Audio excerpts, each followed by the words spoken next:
following is the article From a Grateful Pastor, written and read by Brett Tony. As my first ever sabbatical comes to its conclusion this week, there have been a number of different responses and reflections on these 8 weeks away from pastoral responsibilities. Guilt. Most people are not afforded the opportunity to take a sabbatical in their careers. Maybe I shouldn't have. Fear. Maybe the church is actually better off without me, and I really am not needed back. Shame. Are these weeks really just revealing that I'm lazy or weak to soldier on in the work?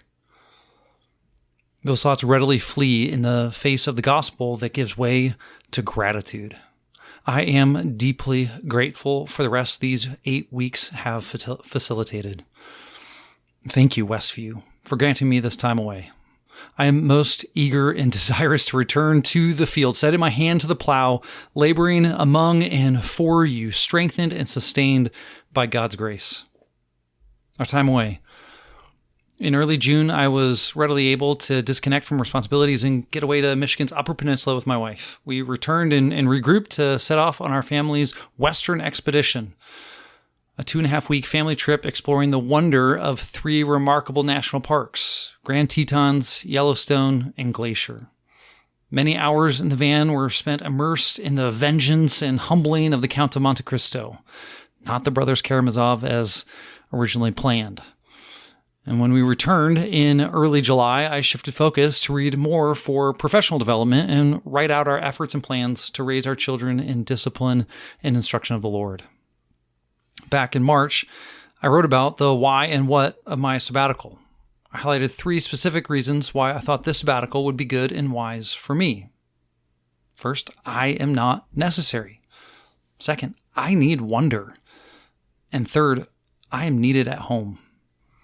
So, rather than merely share things that were done and accomplished or provide vague spiritual-sounding generalities, let me share a story of how each one of those reasons for the sabbatical were addressed.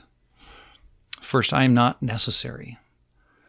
I shared previously how there is a potent lie pastors like me can submit to. The health and vitality of the church is dependent on me. But I am not necessary, and I don't need to be needed. I got to embody that truth as our family joined in public worship most Sundays this summer at Grace Bible Church in Monticello. This fellow Pillar Network church is probably the most similar to Westview. It was a tremendous grace to me to join in worship without the feeling of the pressure of being on. These weeks of the sabbatical were the first stretch of almost 15 years where I wasn't responsible in some form to lead, shepherd, or feel like I'm watched. I could just join in the means of grace of singing, sitting under the preached word, and partaking of the table. It was a refreshing reminder of how sweet and simple the weekly gathering of God's people is. I am not necessary for Christ to build his church, but it is a wonderful privilege that I can participate in, whether as a pastor or parishioner. Second, I need wonder. The family trip out west was an intentional choice. It's not just that we love the national parks, well, most of them. It's that mountains were made for communion, for worship. You can trace the appearance of mountains through the Bible and find that is where God most consistently meets his people and reveals himself. Mountains are for worship-filled wonder, and that's what I need to sustain and motivate the work of God entrusted to me. Of all the mountains, vistas, and scenic overlooks we took in over the course of about 3,500 miles, the most awe-inspiring was to stand at the Hidden Lake overlook at the top of Glacier National Park. It's only 1.5 miles, they said.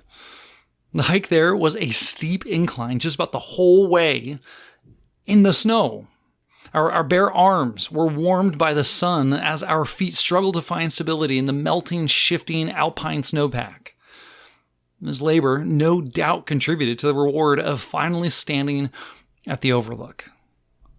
The brilliant sun and azure sky extend well beyond the snow-crested peaks that encircled this pristine lake. Even while standing on the wooden observation deck, my brain struggled to compute how what my eyes were taking in was real. I knew that if it weren't for the recent grisly activity that closed the trail down to the lake, I I could go and touch it all. Yet standing there, it was overwhelming. It was truly wonderful.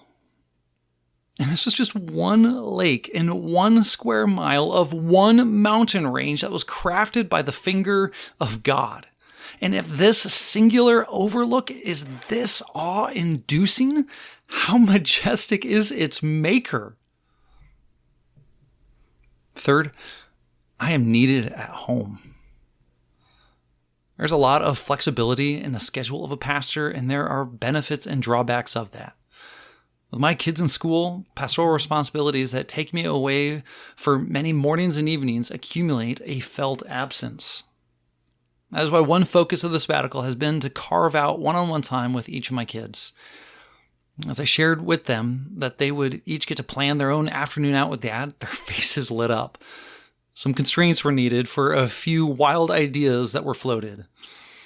I ended up playing cribbage at a coffee shop, biking to a French bakery, cooking lunch over a fire, and paddleboarding on a local lake. Each outing, with its memories and conversation, was a meaningful investment. It's one we plan to go on prioritizing throughout these formative years our children are in. And that investment in my kids, that wonder in our God, that weekly reception of the reminder of my insignificance, for all of it, I thank you, church. Thank you for granting me this time away. I'm grateful to have fellow pastors, willing deacons, and eager volunteers step up and see to my responsibilities. I'm grateful for these many evidences of God's grace that abound in and through you. So, from this grateful pastor, thank you.